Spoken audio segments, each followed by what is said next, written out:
All right, so it's Brandon here with Tactical Overland, and there's a quick little teaser of the Skookum, but we are going to be filming a tutorial for the winterization process on the HQ campers.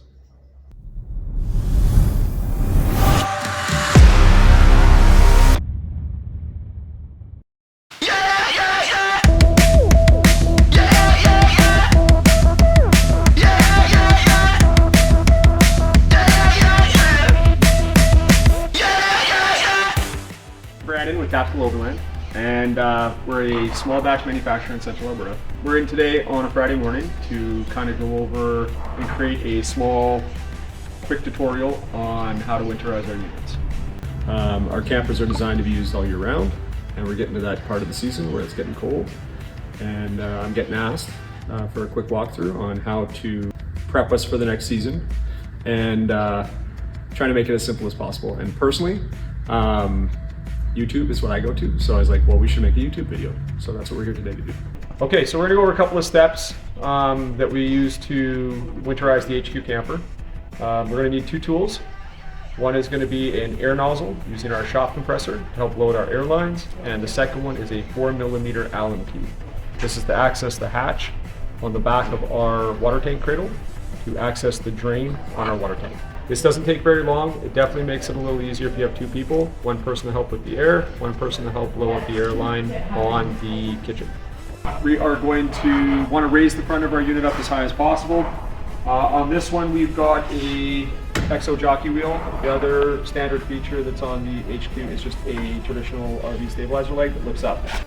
Essentially, we just want to create as much lift as possible to help gravity push the water out of the water tank that we have on the bottom of the unit. So how we're going to do that is we're just coming over here, we're just going to raise it up as high as we can get it.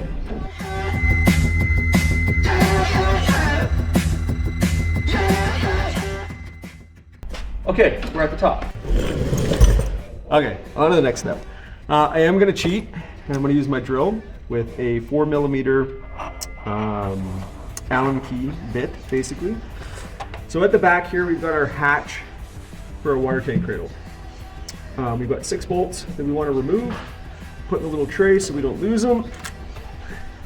And then we'll be able to access our ball valve, or like our open close valve on the bottom of the water tank. When you're doing these, I leave one of the top ones in place so that it will kind of hold the plate while we're getting everything else done, and then take out the last one when my hands are ready.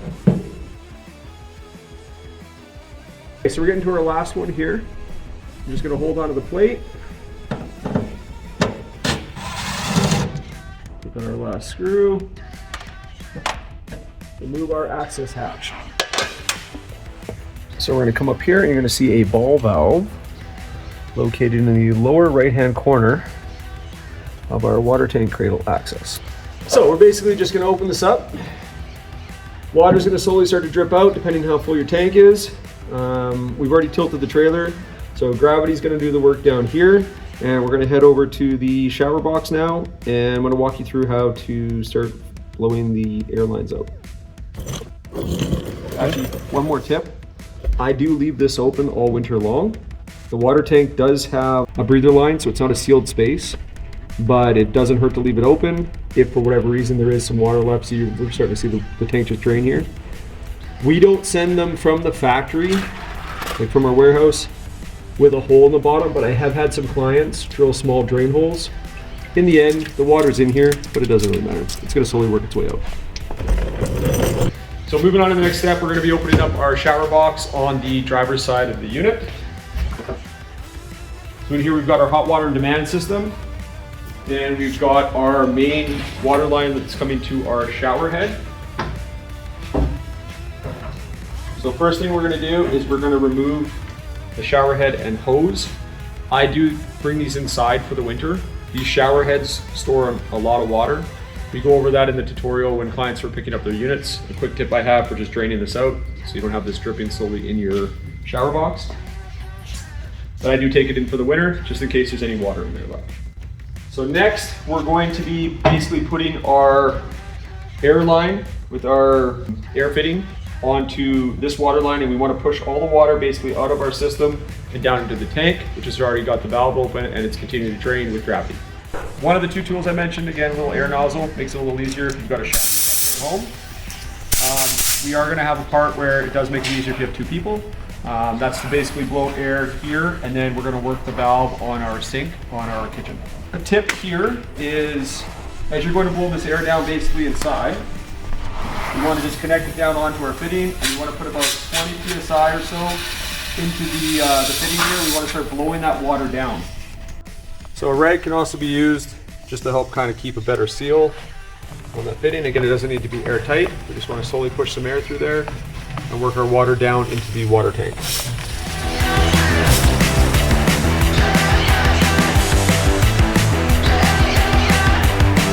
So next, we've got to drain the water out of our faucet. You want to try and get as much of the water out of the cartridge as possible. So I've got Bree over at our shower box to operate the air nozzle. And then I'm just going to say, hey Bree, turn the air on. If you want to, there we go. And we just want to work this back and forth basically to get between two sections that are in the cartridge. And again, kind of doing this for a couple of minutes. Having two people definitely makes it a lot easier. Can it still be done with one person? It can be done if you want to set, a tie or something up on your air nozzle and hold it in place. We have done that too, but it does make it easier with two people. So the last thing we do to kind of wrap up our winterizing is there's a small brass pin that basically comes out of the hot water on demand system, and it's located right here at the bottom. We're just going to get a little close-up right here. Right here. This is also in our owner's manual. This can be quite tight. It does have a small O-ring on it, so I did cheat. I did use a small pair of pliers and just kind of break that seal. That's what it looks like. It's basically a brass pin that is going to stop. This is the drain for the internal bladder of the radiator for the hot water on demand system. So I do remove this. I do leave it out all winter. I'll tape it actually right to the front of our unit. This is so in the spring, we remember to put this in, because if you do not put this in and you turn your pump on, you will have water shooting out the bottom of this.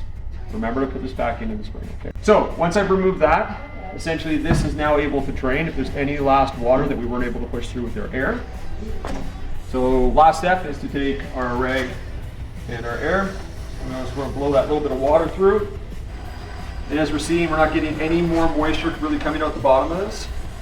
So I'm pretty confident that we've now been able to drain this completely. In the spring, if we didn't do it properly, the radiator basically on the inside of this could break. It's copper, it's very thin. If that does break, give us a call. We will figure out how to get you guys a new one. Wrapping up, we have one step, which is just basically put the access hatch back on the bottom so the tank is protected through the winter. Again, you can still use these in the winter. We just want to drain as much of that water out of the system as possible so we don't have anything that's going to freeze in our lines. That was the basic rundown on how to winterize our HQ series camper. We will have this posted on our website as well, so check out tacticaloverland.ca and our YouTube channel. If you have any questions, feel free to reach out. Thanks for your time.